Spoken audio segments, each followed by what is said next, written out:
Hey there everybody, Steve Waters and Victor Kumar over in Western Australia, Perth. As a lot of you would know, we love a bit of ground truth and we always come over here as part of our due diligence process and the like. But some interesting times, the last 4 to 5 days, especially with the coronavirus, of course that's what I'm talking about, has had elevated consumer sentiment, and it's no different over here, although Perth is perhaps a little bit not behind the times. That's certainly there's less panic here. There's less panic. We could actually find toilet paper in the supermarkets over here. So. There you go.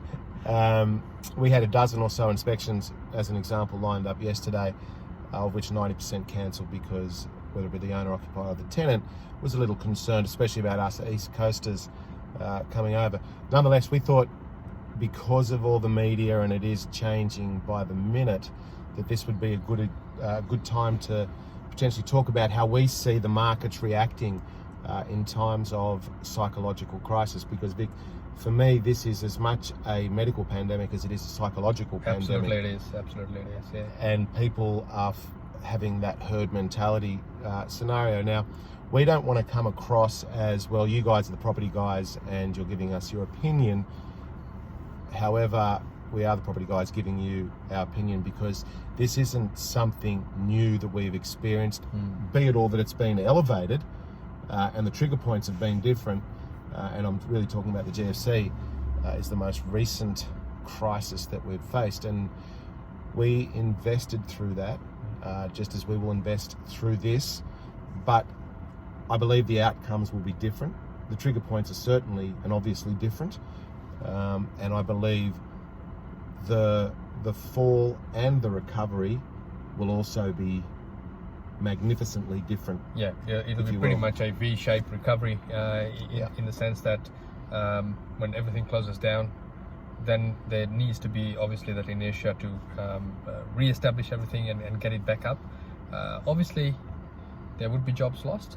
Obviously, there will be businesses closing, because not everyone is as prepared or cashed up for occasions like this. And throughout history of Right Property Group and even our personal investing, we've always said, always have buffers, always have cash ready for any unforeseen circumstances in your portfolio. And this is by far an unseen circumstances in your portfolio. And really, there's a couple of things that we can draw from our GFC experience, Steve. If you recall, one of the key things that we helped through our recommendations a lot of investors was how to manage your money during this period, and particularly when the banks are no longer able to get their funds from their normal sources, because everyone's closed down, share market's taking a beating, superannuation funds are going backwards, and they are by far a large source of funding for the banks to be able to then lend out. So once that happens, they'll start looking within their own books to see how can they get some more liquid money to lend out, and guess what they'll hit first.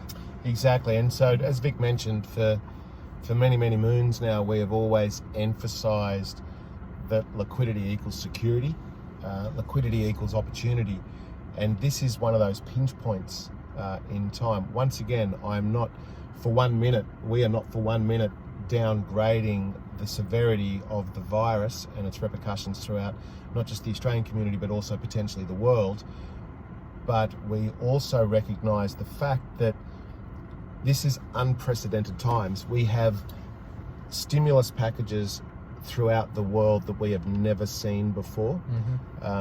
If we compare it to the GFC had an initial very quick decline in the commodity prices. I'm talking really about the stock exchanges throughout the world, and the recovery was more of a shallower curve up. Not that we're the economists, we don't pretend to be so, but yeah, there are some fundamentals involved here, and we actually believe that it will be a V-shaped recovery, because our loss was quite severe throughout the world, but we also believe the recovery will be just as quick, because we need to isolate the fundamentals here, and whether it's property as the commodity or whether it's shares or bananas, the fundamentals don't change. And because we are talking about property and we are those property people, we look at supply and demand, and we have come off from a oversupplied market really along the East Coast, and predominantly we're talking about Sydney and Melbourne. We don't have that problem now. We're getting to that point of equilibrium. In fact, vacancy rates across the country have gone into a decline position over the last couple of months, and that will play out. Anyone that's spoken to us or listened to us, we've said that there will be that inflection point in the future, whether that be in 18 months or 3 years' time, where demand will outstrip supply, as opposed to supply was prevalent in relation to the demand over the last 3 or 4 years.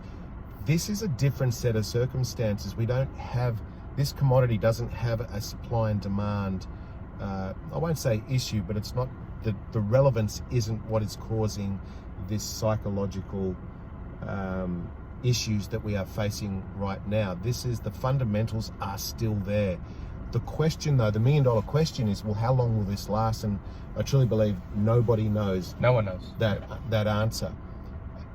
If we were going to be assumptive, we would probably say that as quick as this happened, it will disappear. And I'm not talking about within a couple of weeks, but maybe it's a couple of months, who knows.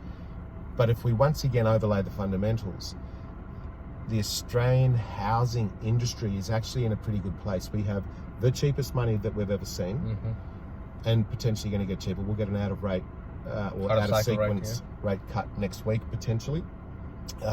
We have APRA that are certainly entertaining the ideas of releasing the handbrake in terms of how they let the banks lend money from a serviceability point of view and rules and regulations, which will make more liquidity within the lending environment. We have stimulus packages throughout Australia, which is we've never seen before, as we mentioned earlier on, and being brought forward. It is, all these ingredients in the pot are potentially making a very good environment for an asset price that will rebound quite sharply over the coming months. Now, having said that, we're not once again taking away the severity of the information or the severity of the scenario. Those that are potentially concerned about their job because of the industry that they're in, well, they should probably put things on ice for the immediate future and just take in the environment around you to see, well, am I in a position to still go forward? Those that have confidence in their job security potentially should be viewing this scenario as an opportunity, because we've often said that the sophisticated investors, the more experienced investors, the successful investors are those ones that take advantage of opportunity. Absolutely. But you can only take advantage of opportunity if you have your finance ready. That will become easier to get potentially. That the fundamentals have progressively got better over the last, let's call it 12 months or thereabouts, but also that the household budget is in order and that you have security in terms of your employment and that you have those buffers in place. So for us, all in all, whilst we do believe the severity of this time is real, because it is real, we also believe that there is certain opportunities. And if I was to give you an example, over the weekend where we were being prepared to go to auction on, I think it was 4 or 5 properties, and on the Friday before the auction, via the selling agents, the vendors were willing to sell before auction, which is really, in a buoyant market, unheard of, because there is that trepidation in terms of, well, is a bidder going to turn up? We'd rather have something secure cemented in and sell it. Now, unlike most other commodities, if we just talk about the stock exchange, and this isn't a battle between what's better, shares or property, the stock market has micro movements by the second, by the minute, by the day, by the week, and it's measured. Yeah, so the sentiment of the public is amplified in there. It's immediate. Yeah, whereas in property, it's very slow moving, so therefore you can't see the impact as immediately. And usually, because it's slow moving, by the time people are able to do something, the sentiment's already gone away, or the urgency is already gone away. So therefore, it's a much more stable vehicle in this sort of environments. From a fiscal point of view, because if you take someone that wants to sell a property because there's that mild anxiety attack, as an example, It takes time to organise a contract of sale. It takes time to market the property, put the property on the market, and then of course find a buyer. Unlike a share, as in this example, is quite an immediate process. There's an immediate result. So that the time that people potentially do panic, and I'm talking about the general public, to put their properties on the market, the time it actually comes for sale, we actually might be over this pandemic, whether it be psychological and medical, which is the truth. And by that time, we'll see that potential V-shaped recovery. Because once again, this is about the fundamentals. We're looking at this from a 10, 15, 20 year point of view as an asset class. And we know that this is just a moment in time. This isn't a supply driven potential scenario. This is a psychological Absolutely it is, scenario. And we can't let go of the fact that fact is fact. Everybody needs a roof over their head, as we've said. And I know that's a well-worn comment, but it is the truth. Whether you own it or you rent it, it's a basic necessity of life, which is shelter, and that won't go away. So once again, we could talk about this for hours in quite a sophisticated and complicated point of view in terms of our rhetoric, but we feel that's done already. There are plenty of people out there that are saying exactly what we are saying. We just wanted to break it down into the basics. One, if you are in a position and you are secure in your job, then nothing should change. If you are fearful about your employment, sit it out. Sit it out. There's no rush. Having said that, don't be the person that wants to catch the wave when it's already here. Correct. You got to prepare yourself. Yeah. You want to be in a position that once everything is stable, you can click the button and activate immediately, whatever that looks like to you. So make sure your buffers are in place. Make sure that the liquidity is there. And with my next comment, I don't want to come across as some sort of financial advice piece, but maybe make sure if you have a redraw facility or a line of credit facility that you change that to something potentially a little bit more fluid. Pull it out into a savings account if you have to. And this is based purely on our experience during the GFC. During the GFC, when the banks faced liquidity issues in terms of being able to lend out more money, because they have to have a certain amount of reserve to be able to lend out X times that. And if they're not able to get it out in the big bad open world, they'll look within their own books and they'll look at the unused lines of credits, the redraws that they'll then deem to have been paid off, to then free up that money to be able to lend out as a loan. So the only way to prevent that obviously is to hold it in savings accounts. Yes, of course, if you pull money out of your line of credit and your redraws, you're paying interest, so take that into account. But fortune favors the prepared. Not the brave. Not the brave, right? The prepared. And for this, you need to be prepared. And in instances like this, like we always say, cash is king. So make all of your cash liquid. If you have stacks of equity sitting around, but you're running fairly thin in terms of ready cash, perhaps talk to your broker, make those equity liquid. So what I mean by that is take a loan against it, a drawn down loan against it. So not a line of credit, and be prepared, because you don't know what's out there in terms of opportunity, and you don't want to be sort of sitting there and cursing yourself because you didn't do something really basic as moving your money around in time like this. So it's really important also in times like this to relook at what you're buying and how you're buying, because the opportunities may start coming in thick and fast, or it may not even eventuate, right? So this is still looking into the future, but it's far better to be prepared and not have an opportunity than to be not prepared and have opportunity hit you in the face and not being able to execute. That's it. And once again, we believe that the market may temper as a worst case scenario. And when I mean temper, it means if we look at the recovery period that we've had since the election, where it was quite a steep recovery period. We won't go into the reasons as to why it was subdued to begin with, because that's common knowledge. There were a lot of people that isolated the fact that there was a supply scenario, that properties weren't hitting the market because the cost of money was cheap. There was no necessity to actually sell because they weren't under duress, but the demand increased significantly.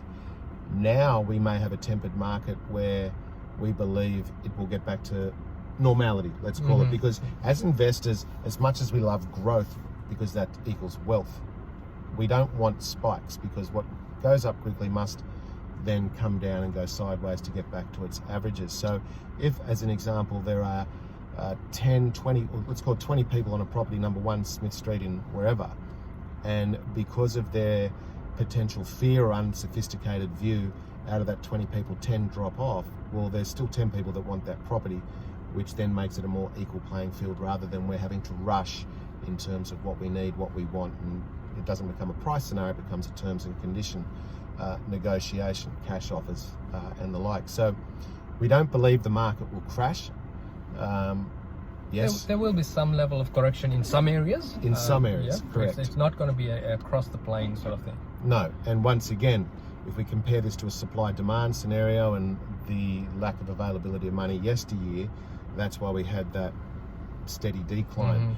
This, from a psychological point of view, will be a V, I know I've said it 5 times, but a V-curve recovery, because the economies will be awash with funding, with money, infrastructure projects brought forward and the like. And I will guarantee you this, because of consumer sentiment and just the way people think in terms of their psychology, those will rush out of the market, whatever that market may look like and whatever the commodity may look like, but as quick as they exit, they want to jump back in. They will jump back in twofold, threefold, because they don't want to miss the opportunity. So once again, be liquid, assess your situation, look at this from a long-term point of view, because that's where the gold is, that's where the wealth is.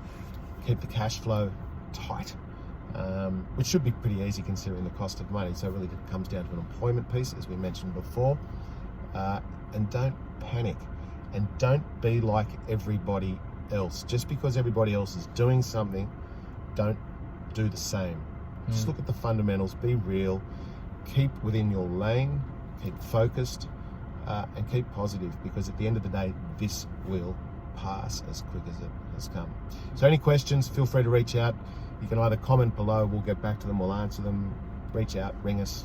Or send us an email, questions@rightpropertygroup.com.au, and stay safe.